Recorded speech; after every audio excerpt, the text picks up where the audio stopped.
سدرا سے جنت سے تا عرش اعظم صلی اللہ علیہ وسلم۔ السلام علیکم ورحمۃ اللہ وبرکاتہ۔ نحمدہ ونصلی علی رسولہ الکریم، اما بعد فاعوذ باللہ من الشیطان الرجیم۔ سورۃ الانشقاق، بسم اللہ الرحمن الرحیم۔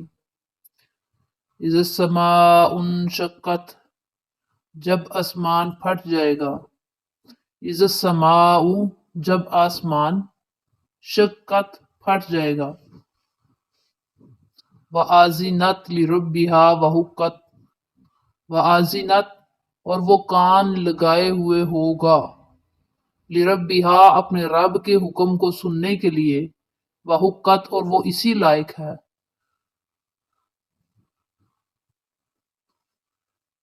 وَإِذَا الْأَرْضُ مُدَّتْ، اور جب زمین کھینچی جائے گی، پھیلا دی جائے گی۔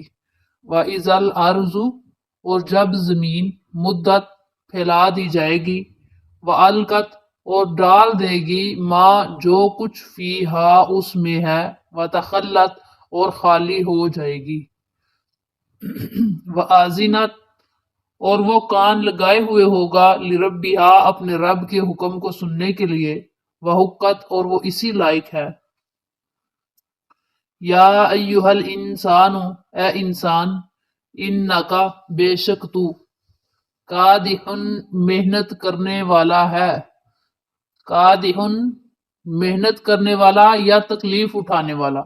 کادحن، محنت کرنے والا ہے، الی ربکا، اپنے رب کی طرف، کدحن، محنت کرنا۔ فملاقی، مطلب بہت زیادہ محنت کرنا، کدحن۔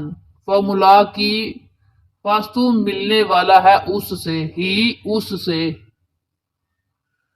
فاما، پس لیکن، من اوتیا، جو شخص دیا گیا، کتابہ، اپنا اعمال نامہ، بیمینہ، اپنے دائیں ہاتھ میں، ہی اپنے۔ فسوفا، پس عنقریب، یحاسب، حساب لیا جائے گا، حسابا یسیرا، حساب لیا جانا آسانی کے ساتھ۔ فسوفا، پس عنقریب، یحاسب، حساب لیا جائے گا، حساباً، حساب لیا جانا، یسیرا، آسانی کے ساتھ۔ وینقلب، اور وہ لوٹ آئے گا، پھر جائے گا، الی اہلہ، اپنے اہل کی طرف، اپنے گھر والوں کی طرف، مسرورا، خوشی سے۔ ینقلب میں یا کا ترجمہ وہ، وینقلب، اور وہ لوٹے گا، الی اہلہ، الی طرف، اہلہ میں ہی کا ترجمہ اپنے اہل کی طرف یا اپنے گھر والوں کی طرف، مسرورا، خوشی سے۔ مطلب بہت خوش ہوگا جب وہ اپنے گھر واپس پلٹ رہا ہوگا، اپنے گھر والے لوگوں کے پاس واپس جا رہا ہوگا۔ وَأَمَّا، اور لیکن، من اوتیا، جو شخص دیا گیا، کتابہ، اپنا اعمال نامہ، وراء ظہرہ، اپنی پشت کے پیچھے، وراء، پیچھے، ظہرہ، اپنی پشت کے۔ فسوفا، پس عنقریب، یدعو، وہ بلائے گا، ثبورا، ہلاکت کو۔ فسوفا، پس عنقریب، یدعو، وہ بلائے گا، ثبورا، ہلاکت کو۔ ویصلا، اور وہ داخل ہوگا، سعیرا، دوزخ کی آگ میں۔ انہو، بے شک وہ، کانا، تھا، فی اہلہ، اپنے اہل میں یا اپنے گھر والوں میں، مسرورا، خوش۔ انہو، بے شک وہ، کانا، تھا، فی اہلہ، اپنے گھر والوں میں، مسرورا، خوش۔ انہو، بے شک وہ، ظن، گمان کرتا تھا، یا بے شک اس نے گمان کیا ہوا تھا، ان، جے کے، لن، ہرگز نہیں، یحور، وہ لوٹ کر آنے والا، ہرگز نہیں، وہ پلٹ کر آنے والا۔ انہو ظن، بے شک اس نے گمان کیا، ان لن یحور، یہ کہ ہرگز نہیں وہ لوٹ کر آئے گا۔ بلا، کیوں نہیں، ان ربہ، بے شک اس کا رب، کانا، تھا، بھی، اس کو، بصیرا، دیکھنے والا۔ فلا اقسم، پس میں قسم کھاتا ہوں، بالشفق، شفق کی۔ فلا اقسم، پس میں قسم کھاتا ہوں، بالشفق، شفق کی، یا شام کی سرخی کی۔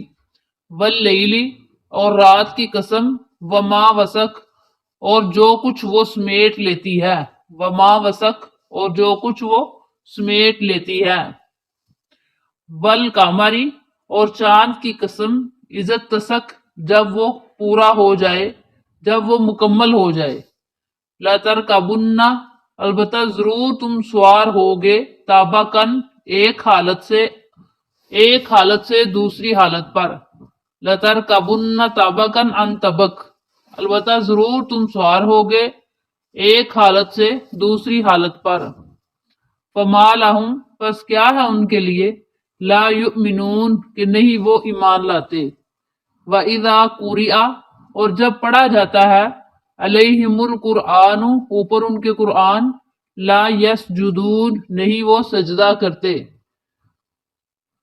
بل الذین کفروا بل الذین بلکہ وہ لوگ کفروا جنہوں نے کفر کیا، یکذبون وہ جھٹلاتے ہیں، واللہ اعلم اور اللہ تعالیٰ خوب جانتا ہے، بما جس چیز کو یعون وہ یاد رکھتے ہیں، فبشرہم پس آپ خوشخبری دیں ان کو، بعذاب علیم دردناک عذاب کی، الا الذین مگر وہ لوگ، آمنو جو ایمان لائے، الا الذین مگر وہ لوگ جو ایمان لائے، وعملوا الصالحات اور عمل کیے انہوں نے نیک، لہم ان کے لیے اجر اجر ہے، غیر ممنون نہ ختم ہونے والا، نہ ختم کیا گیا نہ کاٹا گیا، غیر ممنون نہ منقطع ہونے والا نہ ختم ہونے والا۔ ہاں جی، تو آپ نے ایک مرتبہ ترجمہ سن لیا، تو اب آپ مختصر سے الفاظ میں تشریح سمجھ لیں تاکہ آپ کو آیات کو سمجھنے میں مشکل پیش نہ آئے۔ اذا السماء انشقت جب آسمان پھٹ جائے گا، وآذنت لربها وحقت اور وہ کان لگائے ہوئے ہوگا اپنے رب کے حکم کے لیے، وحقت اور وہ اسی لائق ہے۔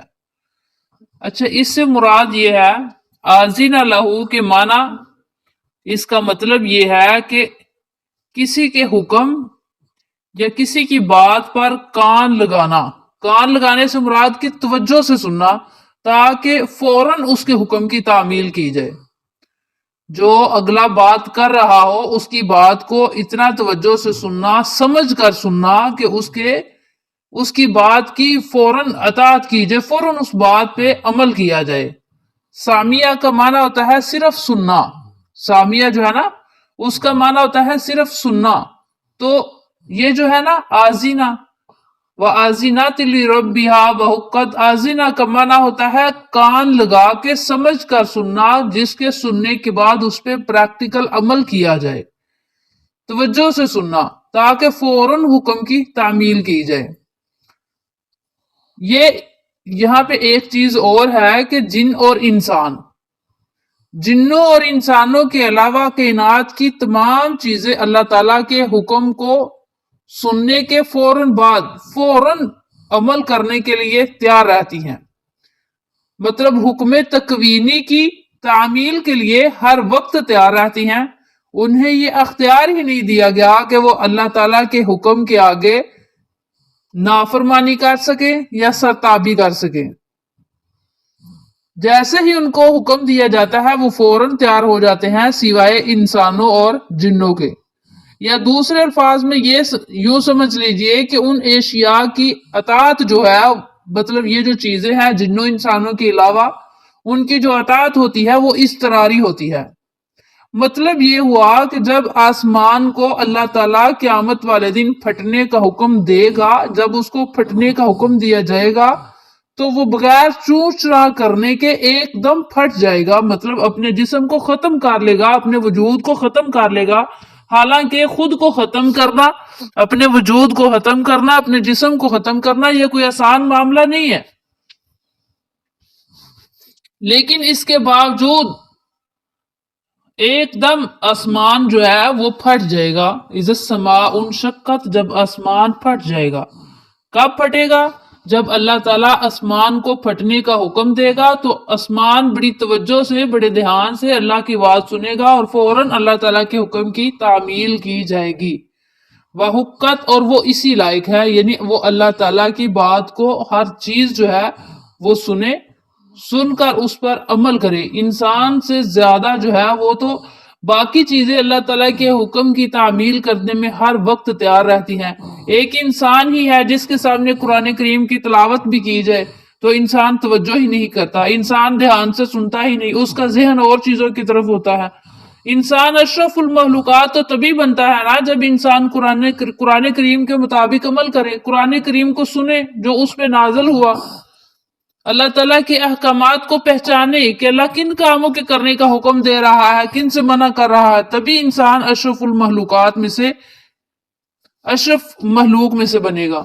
تو اگر انسان جو ہے وہ قرآن کریم اس کے پاس تلاوت کی جا رہی ہو اور وہ باتوں میں مشغول ہو، وہ گانے سن رہا ہو، وہ دنیا داری میں مشغول ہے، قرآن کو کمر کی ہوئی ہے اور دنیا کو آگے لایا ہوا ہے، تو یہ تو خود انسان نے اپنی ہلاکت کا کام شروع کر دیا ہے۔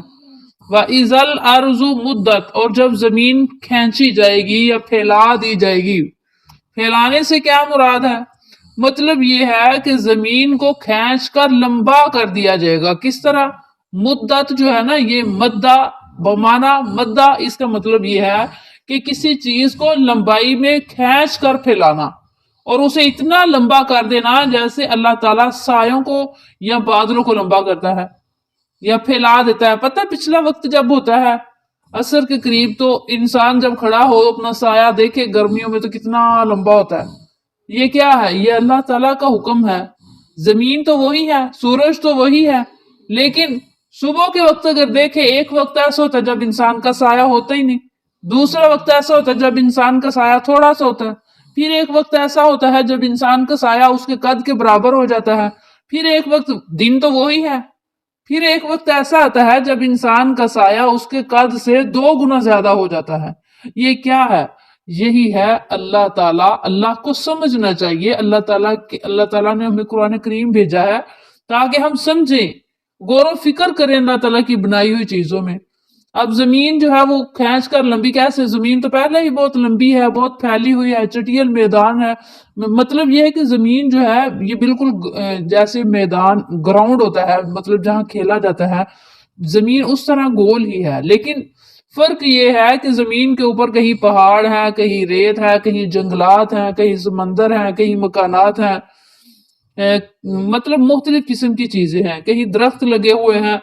تو جب قیامت کا دن ہوگا تو اللہ تعالیٰ ہر چیز کو ختم کر دیں گے اور زمین کو بالکل چٹیل میدان کی طرح کھینچ کر بالکل برابر کر دیں گے، اس کو بالکل سیدھا ہموار کر دیں گے۔ زمین کو ویسے بھی تو اللہ تعالیٰ نے پہلے پھیلا کر لمبا ہی کر دیا ہوا ہے۔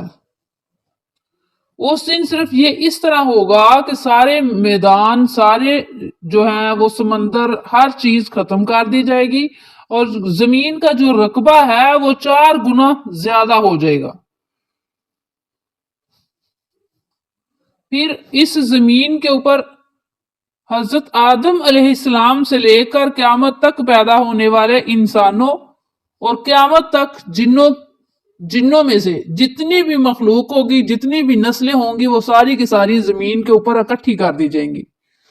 یہی زمین میدان محشر بن جائے گی، اور یہ بھی ممکن ہے کہ اللہ تعالیٰ اس زمین کے علاوہ کوئی دوسری زمین پیدا کر دے۔ اللہ تعالیٰ جو ہے اس چیز پہ قادر ہے، جیسے کہ ایک آیت میں آتا ہے یوم تبدل الارض غیر الارض والسماوات وبرزوا للہ واحد القہار۔ یوم، جس دن تبدل الارض، زمین کو بدل کر لایا جائے گا، اس زمین کے علاوہ کوئی اور زمین لائی جائے گی اور آسمان بھی، تو وبرزوا للہ الواحد القہار، اور ساری مخلوق اللہ تعالیٰ کے سامنے کھڑی ہوگی، اللہ جو غالب ہے، زبردست ہے۔ وَإِذَا الْأَرْضُ مُدَّتْ کا مفہوم آپ کو سمجھ آ گیا۔ اب وَأَلْقَتْ مَا فِيهَا وَتَخَلَّتْ، وَأَلْقَتْ اور وہ ڈال دے گی، باہر نکال پھینکے گی، مَا فِيهَا جو کچھ اس زمین کے اندر ہے، وَتَخَلَّتْ اور وہ خالی ہو جائے گی۔ مطلب یہ ہے کہ جتنے مردے اس زمین کے اندر مدفون ہیں یا مردوں کے ذرات جو زمین کے اندر مل جل گئے ہیں، وہ سب کچھ زمین باہر نکال دے گی، مطلب وہ زمین اپنی سطح کے اوپر لے آئے گی۔ اس طرح اس میں جو معدنیات ہیں، تیل کے چشمے، جلنے والی گیسیں، ان کے خزانے یا جتنی بھی چیزیں زمین کے اندر ہیں، ہم ان چیزوں کے متعلق جانتے ہی نہیں جتنی چیزیں اللہ تعالیٰ نے اس زمین کے اندر رکھی ہوئی ہیں۔ وہ ساری کی ساری چیزیں زمین اگل دے گی، باہر نکال دے گی۔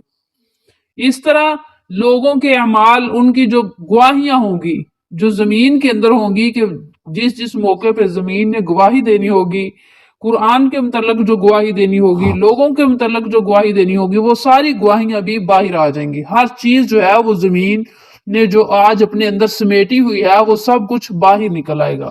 وَتَخَلَّتْ، اور زمین اللہ تعالیٰ کے حکم کے ساتھ خالی ہو جائے گی۔ وَأَلْقَتْ، اور وہ نکال باہر پھینکے گی، ما فیہا، جو کچھ اس زمین کے اندر ہے۔ وَأَلْقَتْ، اور وہ نکال دے گی، باہر پھینک دے گی جو کچھ اس زمین کے اندر ہے۔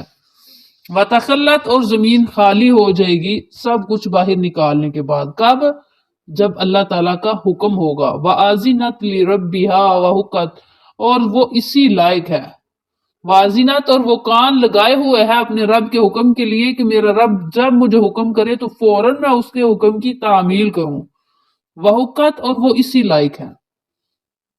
یا ایہا الانسان، اے انسان، انکا قادح الی ربک قدحا فملاقی، بے شک تو خوب محنت کرنے والا ہے اپنے رب کی طرف۔ محنت کرنا یعنی بہت زیادہ محنت کرنا، فملاقی، پس تجھے وہ ملنے والا ہے، یا اس سے تو ملنے والا ہے۔ اب قدحن کا معنی جو ہے یہ آپ کو بتاتے ہیں۔ قادہ کا معنی ہوتا ہے کام میں محنت کرنا، تکلیفیں سہ سہ کے کرنا، مشقت، مطلب بہت زیادہ کام کرنا۔ اگر کوئی کام کرنے میں مشقت بھی آتی ہے سامنے، تو وہ مشقت جو ہے اس کی بھی پرواہ نہ کرنا، تکلیفوں کی پرواہ نہ کرنا، بلکہ کام کرتے جانا۔ کیونکہ بعض اوقات اس طرح ہوتا ہے نا کہ انسان کے دل میں یہ خواہش پیدا ہوتی ہے کہ جسے وہ پورا کرنے کے لیے ہم وقت تیار رہتا ہے، اس خواہش کو پورا کرنے کے لیے دن رات وہ پرواہ ہی نہیں کرتا، اپنی تھکاوٹ کی پرواہ نہیں کرتا، لگا رہتا ہے ہر وقت۔ اور اگر اس کام کو کرنے میں اسے کوئی تکلیف پہنچ رہی ہے تو وہ تکلیف کو بھی پرے کر دیتا ہے، تکلیف کی بھی وہ پرواہ نہیں کرتا۔ پھر اگر اس کی پہلی خواہش مکمل ہو جائے، اس کے بعد اس کی دوسری خواہش اس کے سامنے ہوتی ہے، اس کے لیے کمر باندھ کر وہ سیدھا ہو جاتا ہے، پھر وہ کام کرنے لگ جاتا ہے۔ مطلب اسی طرح کام کرتے کرتے کرتے کرتے، دنیا کے کام ہو یا آخرت کے، اسی طرح کام کرتے کرتے انسان جو ہے اس کی زندگی بیت جاتی ہے، اس کی زندگی ختم ہو جاتی ہے، زندگی کے آخری دن، آخری ایام آ جاتے ہیں۔ اب اس بات سے کوئی فرق نہیں پڑتا کہ وہ خواہش کرنے والا انسان جو ہے وہ خواہش نیک کام کی کر رہا ہے یا برے کام کی، دنیا دار ہے یا دوسرا ہے، مطلب جو بھی ہے وہ دیندار ہے یا دنیا دار ہے، اللہ کا فرما بردار ہے یا نافرمان ہے، محنت تو وہ کر رہا ہے، مشقتیں تو وہ کر رہا ہے، تکلیفیں تو وہ اٹھا رہا ہے، سہ رہا ہے وہ تکلیفوں کو۔ مطلب یہ ہے کہ کام کر کر کے تھکاوٹ اور تکلیفیں سہ سہ کر ایک وقت ایسا آتا ہے جب اس کے پاس موت آ جاتی ہے۔ موت آتی ہے، وہ اللہ تعالیٰ کے پاس پہنچ جاتا ہے۔ اب اگر کوئی شخص اپنی محنت کے متعلق یہ سمجھتا رہے کہ یہ صرف دنیا کی حد تک یہ زندگی محدود ہے، محنت کے متعلق وہ یہ سمجھے کہ میں بس کام کر لوں، جتنا ہو سکے میں کر لوں، یہ دنیا کی حد تک محدود ہے، تو یہ اس کی اپنی سوچ ہے نا، یہ تو غلط سوچ ہے، کیونکہ اللہ تعالیٰ نے قرآن میں بتا دیا ہے، اللہ تعالیٰ نے تو ساری حقیقت کھول کر اس کے سامنے بتا دی ہے کہ تجھے مرنا ہے، تجھے میرے پاس آنا ہے، تیرا ٹھکانہ دنیا میں اس طرح ہے جیسے ایک مسافر ہوتا ہے، تیری زندگی جو ہمیشہ رہنے والی ہے وہ قیامت کی آخرت کی زندگی ہے، وہ تو ایک مسافر خانہ ہے دنیا۔ یا ایھا الانسان، اے انسان، انکا قادح، بے شک تو محنت کرنے والا ہے، الی ربک، اپنے رب کی طرف، قدحن، محنت کرنا، مطلب ساری زندگی تو مشقت کر رہا ہے، فملاقی، ان مشقتوں میں، ان تکلیفوں میں تجھے پتا ہی نہیں چلتا کہ تیرے موت کا وقت آ گیا ہے، تیرے مرنے کا وقت آ گیا ہے، تیرے رب سے تیری ملاقات کا وقت آ گیا ہے، پھر وہ انسان اللہ تعالیٰ کے پاس چلا جاتا ہے۔ فَأَمَّا مَنْ أُوتِيَ كِتَابَهُ بِيَمِينِهِ، بس لیکن جو شخص دیا گیا اپنا اعمال نامہ بیمین ہی اپنے دائیں ہاتھ میں، مطلب جس نے دنیا کے اندر رہ کے نیک اعمال کیے ہوں گے اس کا اعمال نامہ اس کو دائیں ہاتھ میں دیا جائے گا۔ فَأَمَّا مَنْ أُوتِیَ، پس لیکن جو شخص دیا گیا اپنا اعمال نامہ اپنے دائیں ہاتھ میں، اب دائیں ہاتھ میں کس کو اعمال نامہ دیا جائے گا؟ دائیں ہاتھ میں اس انسان کو اعمال نامہ دیا جائے گا جس نے دنیا کے اندر رہ کے اللہ اور اس کے رسول کی فرما برداری کی ہوگی۔ اگر اس نے کھانا کھایا تو کھانا کھانے کے آداب بجا لائے، مطلب کھانا کھانے کے اصول کیا ہیں؟ کھانا کھانے سے پہلے کیا کرنا ہے؟ بسم اللہ پڑھنی ہے، ہاتھ دھونے ہیں۔ پانی پینے کے کیا آداب ہیں؟ پانی پینے سے پہلے برتن کو دیکھنا، کتنے سانسوں میں پانی پینا۔ کھانے کا وقت گزرا، اب اس نے کوئی دوسرا کام کرنا ہے، دوسرے کام کرنے کے آداب۔ مطلب نبی صلی اللہ علیہ وسلم نے غرض یہ ہے کہ نبی صلی اللہ علیہ وسلم نے ہمیں بچپن سے لے کے بچے کی پیدائش سے لے کے موت تک، مرنے تک کے آداب سکھائے ہیں، قبر تک کے آداب سکھائے ہیں، پیشاب کرنے کا طریقہ سکھایا ہے، سونے کا، جاگنے کا، گھر سے باہر نکلنے کا، گھر کے اندر آنے کا، خرید و فروخت کرنے کا، لین دین کرنے کا، کسی سے قرضہ لینے کا، لکھنے کا، ہر چیز، ہر اصول اللہ تعالیٰ نے ہمیں سکھایا۔ اللہ کے نبی صلی اللہ علیہ وسلم نے، اگر ہم نے ان کے مطابق اپنی زندگیاں گزاری، ان اصول کو اپنی زندگیوں میں بجا لائے، تو پھر ہمیں ہمارا اعمال نامہ دائیں ہاتھ میں دیا جائے گا انشاءاللہ۔ فاما، پس لیکن جو شخص اس کا اعمال نامہ اس کو دائیں ہاتھ میں دیا گیا، فسوف یحاسب حسابا یسیرا، پس ان قریب وہ آسان حساب لیا جائے گا، مطلب اس سے حساب جو ہے وہ جلد ہی لے لیا جائے گا، جلد ہی اس کو فارغ کر دیا جائے گا۔ اس سے مطلب یہ ہے کہ اگر جس کی نیکیوں کا پلڑا بھاری نکلا اور اس کی نیکیوں کا پلڑا بھاری ہونے کی وجہ سے اس کی برائیوں کے متعلق سوال نہیں کیا جائے گا، پوچھ گچھ نہیں کی جائے گی کہ تم نے فلاں برا کام کیوں کیا، اس کے پاس پھر کیا مطلب اس سے طرح طرح کے جو ہے نا وہ کویسچن نہیں کیے جائیں گے، کیونکہ اس کا نیکیوں کا پلڑا پہلے ہی باری ہو چکا ہوگا۔ اچھا، ایک حدیث ہے، حضرت عائشہ صدیقہ رضی اللہ عنہا فرماتی ہیں کہ نبی صلی اللہ علیہ وسلم نے فرمایا، قیامت کے دن جس شخص سے حساب لیا گیا وہ تو تباہ ہو گیا۔ جس شخص سے قیامت والے دن حساب لیا گیا وہ تو تباہ ہو گیا۔ میں نے کہا، یا رسول اللہ صلی اللہ علیہ وسلم، اللہ تعالیٰ تو فرماتے ہیں کہ جس کو اعمال نامہ اس کے دائیں ہاتھ میں دیا گیا اس سے جلد حساب لے لیا جائے گا، مطلب اس کا نیکیوں کا پلڑا جو بھاری ہوگا تو اس کو جلد فارغ کر دیا جائے گا، حساب لے لیا جائے گا۔ تو نبی صلی اللہ علیہ وسلم نے فرمایا یہ محض ایک پیشی ہوگی، مطلب تھوڑی دیر کے لیے جو حاضری ہوتی ہے نا، پیشی، یہ صرف ایک پیشی کی طرح معاملہ ہوگا کہ اسے حاضر تو ضرور ہونا اللہ تعالیٰ کے پاس، انہیں ان کے اعمال بتا دیے جائیں گے۔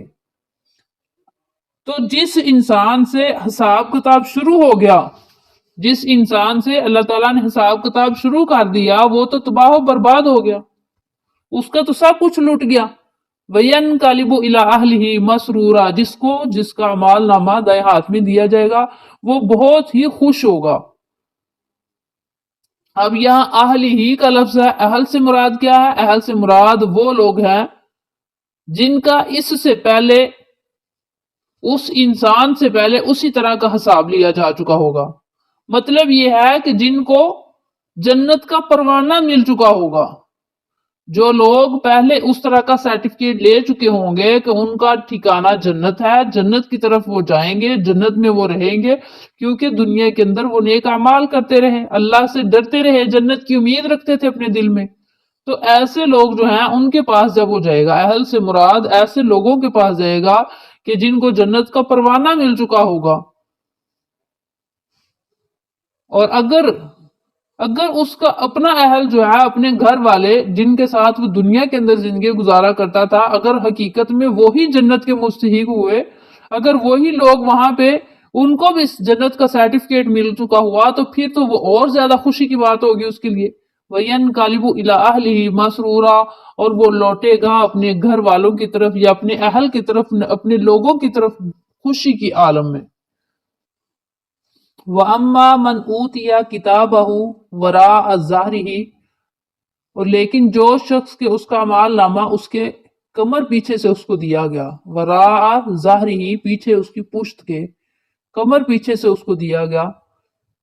مطلب یہ ایک جو ہے سورۃ الحاقہ میں یہ ہے کہ انسان کو اس کا اعمال نامہ بائیں ہاتھ میں دیا جائے گا، اور جہاں بھی یہ ہے کہ کمر کے پیچھے سے، من اوتیا کتابہ وراء ظہری، یہاں یہ فرمایا ہے کہ کمر کے پیچھے سے، پشت کے پیچھے سے دیا جائے گا، یہ دونوں باتیں ہی درست ہیں، اور ان میں یہ تطبیق کی صورت بھی ہے، اس طرح کہ بدبخت جو لوگ ہوں گے ان کو پہلے ہی معلوم ہوگا کہ انہیں ان کا مال نامہ جو ہے وہ بائیں ہاتھ میں دیا جانے والا ہے یا ان کی کمر پیچھے سے دیا جانے والا ہے، دونوں لحاظ سے اس کا معنی جو ہے وہ صحیح ہے۔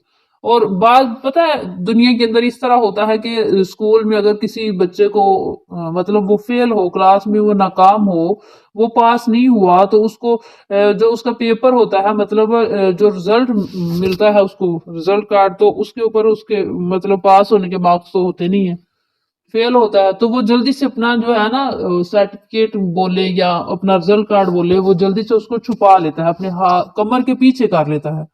اس سے مراد یہ بھی لیا گیا ہے کہ وہ اپنا جو ہے اعمال نامہ وہ قیامت والے دن جلدی جلدی سے اپنی کمر کے پیچھے سے چھپا لے گا، اپنی کمر کے پیچھے چھپا لے گا، تاکہ سامنے لوگوں کے سامنے کم از کم اس کی رسوائی، اس کی بے عزتی نہ ہو۔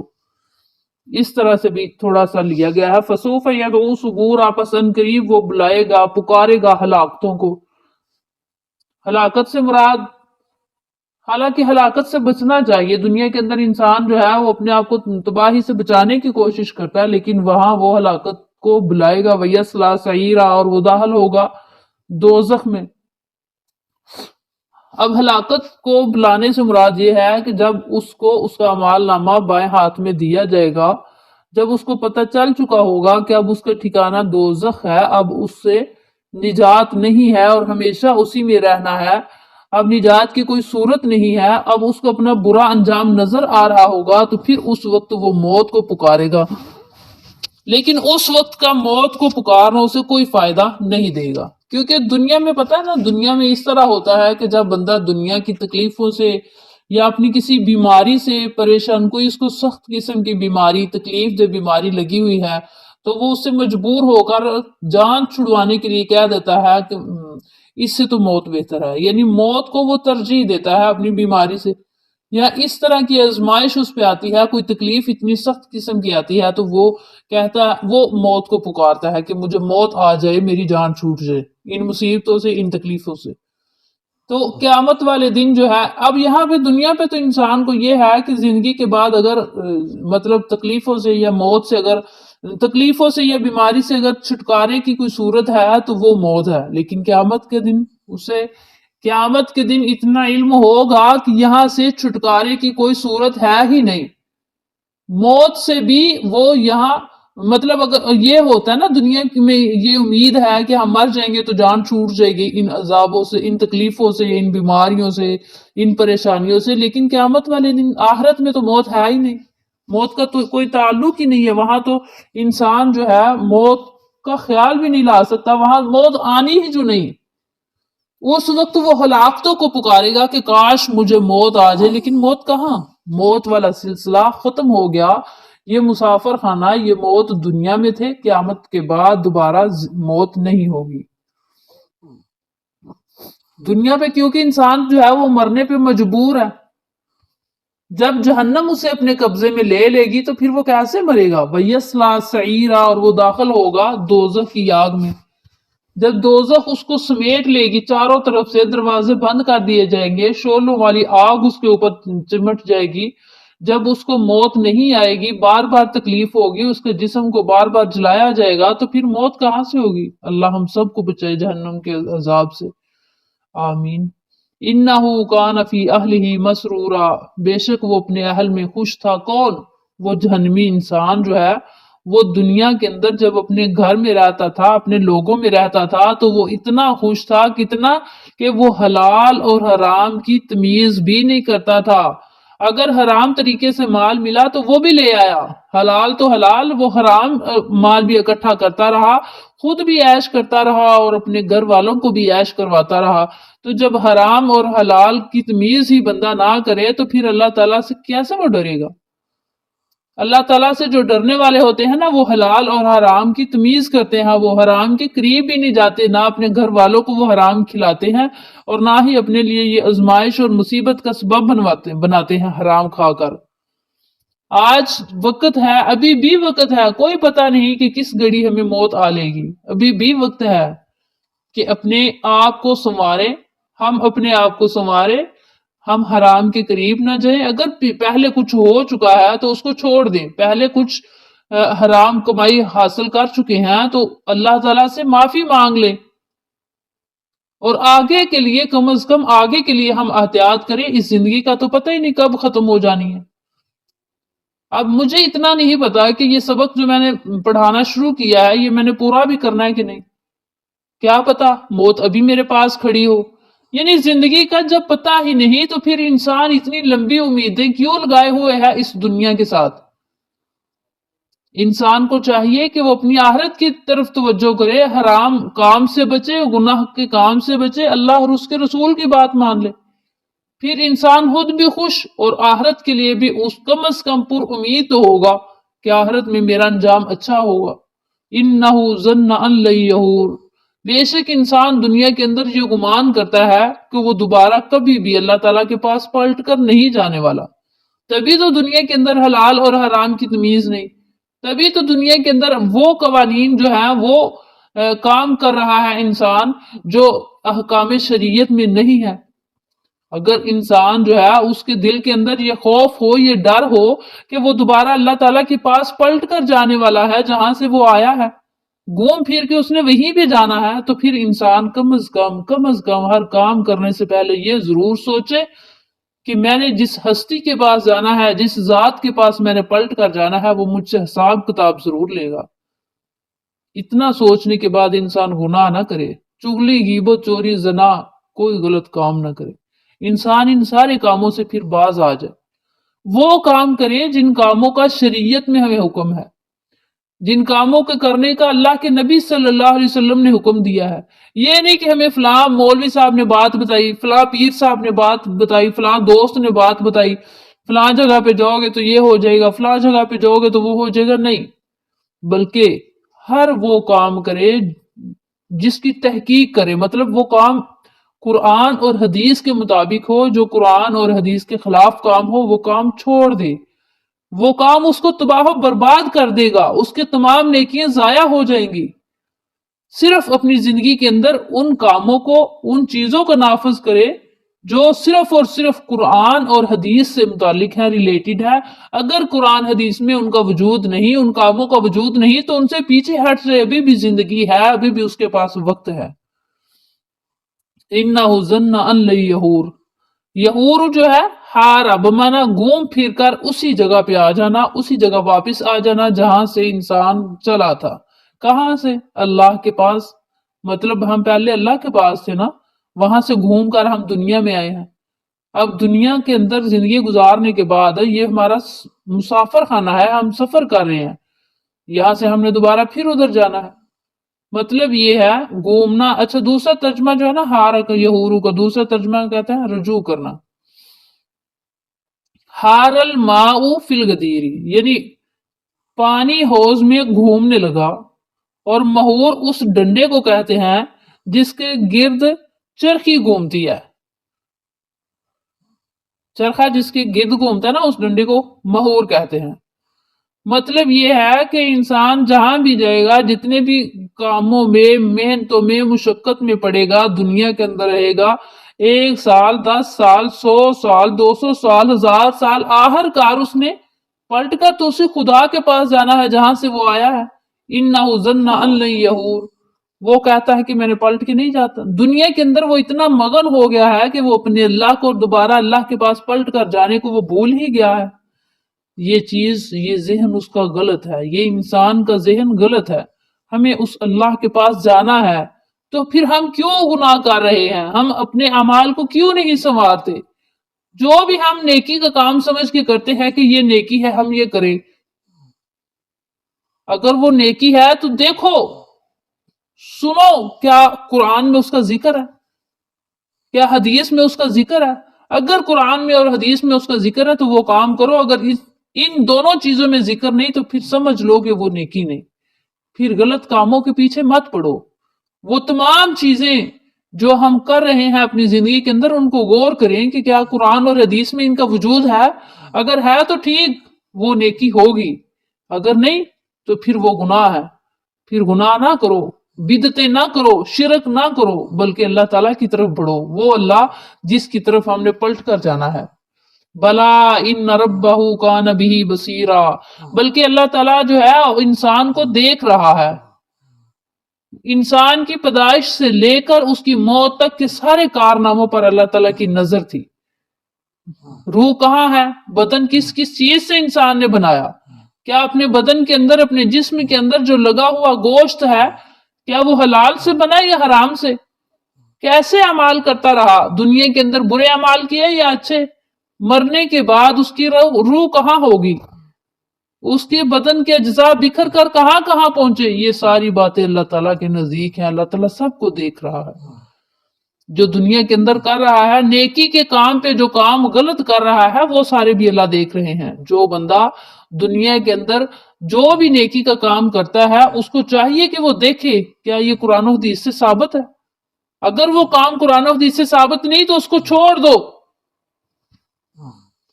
فلا اقسم بالشفق، پس میں قسم کھاتا ہوں بالشفا کی، شفق کی مطلب شام کی سرخی کی میں قسم کھاتا ہوں. واللیلی، اور رات کی قسم، وما وسق، اور اس چیز کی جو سمیٹ لیتی ہے. واسقہ کا معنی کیا ہے؟ واسقہ کا لغوی معنی ہے کہ سورج کے طلوع ہونے کے بعد سب انسان جو ہیں وہ رزق کو تلاش کرنے کی خاطر اپنے گھروں سے باہر نکل جاتے ہیں، اور سارے چرند پرند جتنی بھی چیزیں، جتنی بھی مخلوقات ہیں اللہ تعالیٰ کی، وہ اپنے پیٹ کو پالنے کے لیے، اپنے رزق کے لیے، اپنے بچوں کے رزق کے لیے اپنے اپنے گھروں سے باہر چلے جاتے ہیں. ساری مخلوقات دن کے وقت اللہ تعالیٰ کی زمین پہ گھومتے پھرتی ہے. ساری مخلوقات سفر کرتی ہیں، گھومتی ہیں، رزق تلاش کرتی ہیں. پھر جیسے ہی واللیل وما وسق، اور رات کی قسم، وما، اور اس چیز کی جو وہ سمیٹ لیتی ہے، جیسے ہی رات ہوتی ہے تو یہ سارے لوگ اپنے گھروں کو آرام کے لیے واپس آ جاتے ہیں جو باہر گئے ہوتے ہیں. سارے چرند پرند جانور جتنے بھی ہیں سارے اپنے اپنے گھروں کو واپس لوٹ جاتے ہیں جب رات کا وقت ہوتا ہے. یہی ہے وسق کا معنی، یعنی کسی چیز کا اپنے منتشر بکھرے ہوئے اجزاء کو اکٹھا کرنا، یہ سمیٹ لینا. والقمر اذا اتسق، اور چاند کی قسم جب وہ مکمل ہو جائے. اذا اتسق کا مادہ جو ہے وہ واسقہ سے ہے، اور اس کے معنی یہ ہے کہ سب چیزوں کو، اس کا مطلب یہ ہے کسی چیز کے، مطلب کسی چیز کے تمام اجزاء جو ہے وہ مجتمع ہو جائیں، اکٹھے ہو جائیں، وہ چیز مکمل بن جائے. مطلب چاند کی قسم کہ جب وہ بڑھتا، حلال سے شروع ہوتا ہے، بڑھتا بڑھتا بڑھتا بدر کامل بن جاتا ہے. والقمری، اور چاند کی قسم، اذا اتسق، جب وہ مکمل پورا بن جاتا ہے. لَتَرْكَبُنَّ طَبَقًا عَنْ طَبَقٍ، البتہ ضرور تم سوار ہوگے ایک حالت سے دوسری حالت پر. مطلب چڑھتے جا رہے ہو ایک حالت سے دوسری حالت پر. اس مقام پر 3 باتوں کی قسم کھائی گئی ہے جس سے معلوم ہوتا ہے کہ کائنات میں حرکت ہی حرکت ہے، سکون اور ٹھہراؤ نہیں ہے. مطلب یہ ہے کہ حرکت جو ہے نا، حرکت وہ بھی یک دم نہیں واقع ہو جاتی کہ ایک دم سے حرکت واقع ہو جائے، نہیں، بلکہ آہستہ آہستہ، اصول سے، ہر کام اصول سے ہو رہا ہے، طریقے سے، بتدریج، آہستہ آہستہ ہو رہا ہے. سورج غروب ہوتا ہے تو یک دم تاریکی نہیں چھا جاتی، بلکہ کچھ دیر تک اس کے اثرات باقی رہتے ہیں.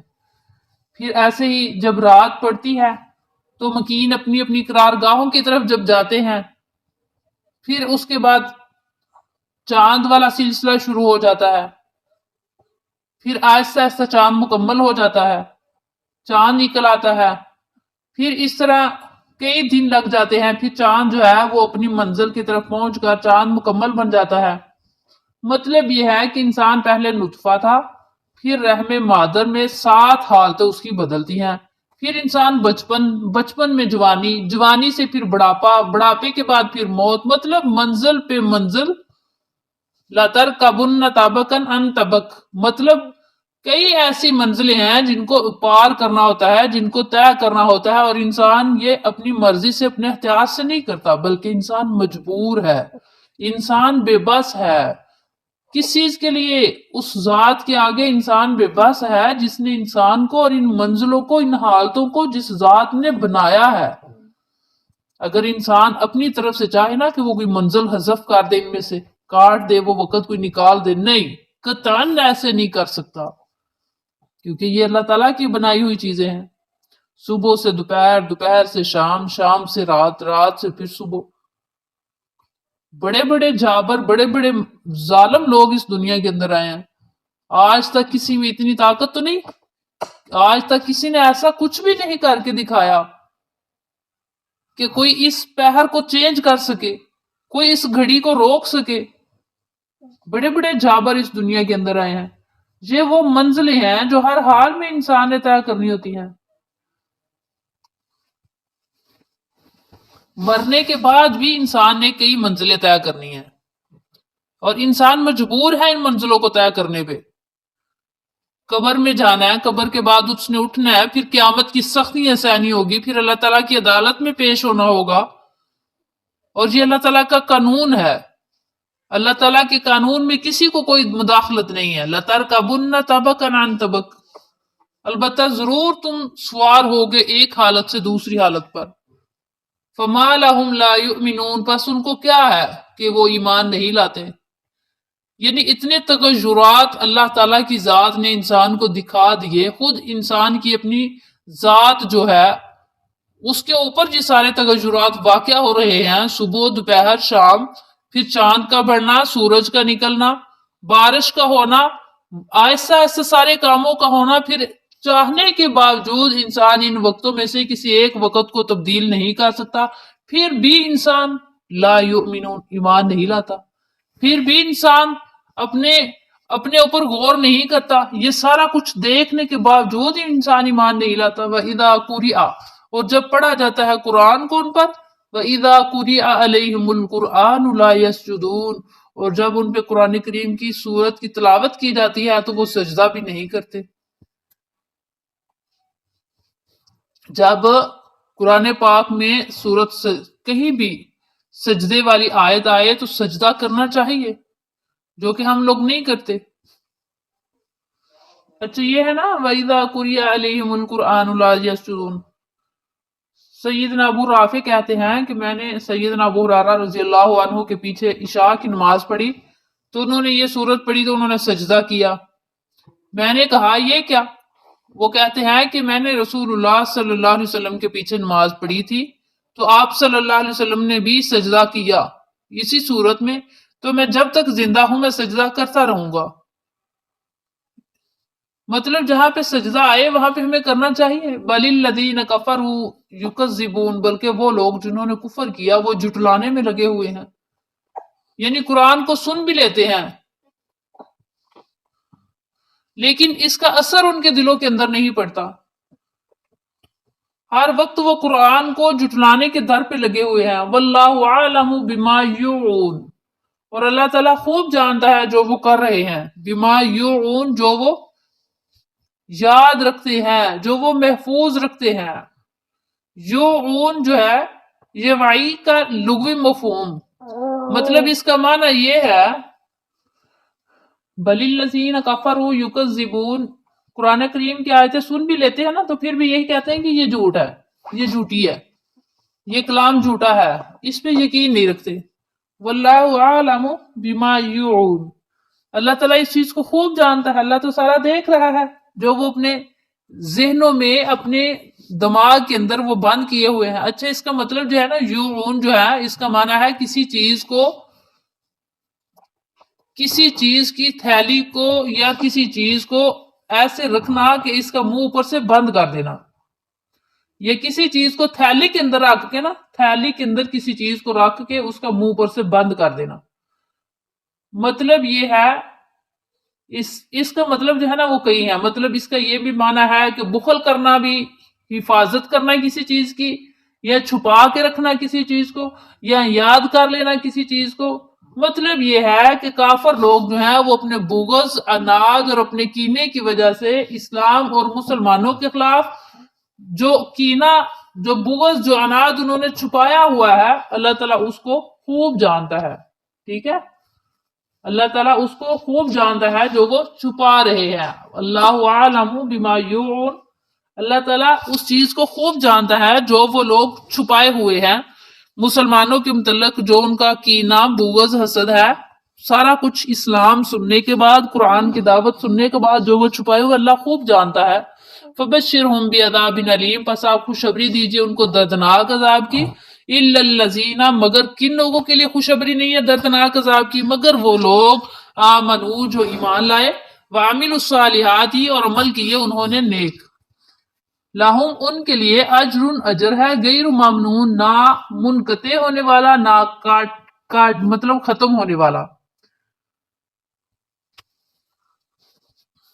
اچھا، یہاں پہ لفظ منا، ممنون، ممنون جو ہے نا، منا کے لغوی معنی ہے احسان کرنا، نمبر 2 احسان جتلانا، نمبر 3 کاٹنا یا کٹنا. کاٹنا یا کٹنا، تو یہاں پہ جو معنی استعمال ہوا ہے اس کا مطلب یہ ہے کہ اہل جنت کو جو اجر ملے گا اس میں کبھی بھی کمی واقع نہیں ہوگی. مطلب ان کے اجر میں سے کبھی کاٹا نہیں جائے گا، ان کے اجر میں سے کبھی انقطاع نہیں ہوگا، منقطع نہیں ہوگا، کبھی ختم نہیں کیا جائے گا. اللہ سے دعا ہے اللہ تعالیٰ مجھے اور آپ کو عمل کی توفیق عطا فرمائے. آمین. آخر دعوانا ان الحمدللہ رب العالمین. السلام علیکم ورحمۃ اللہ Subscribe now and press the bell icon. Never miss an update.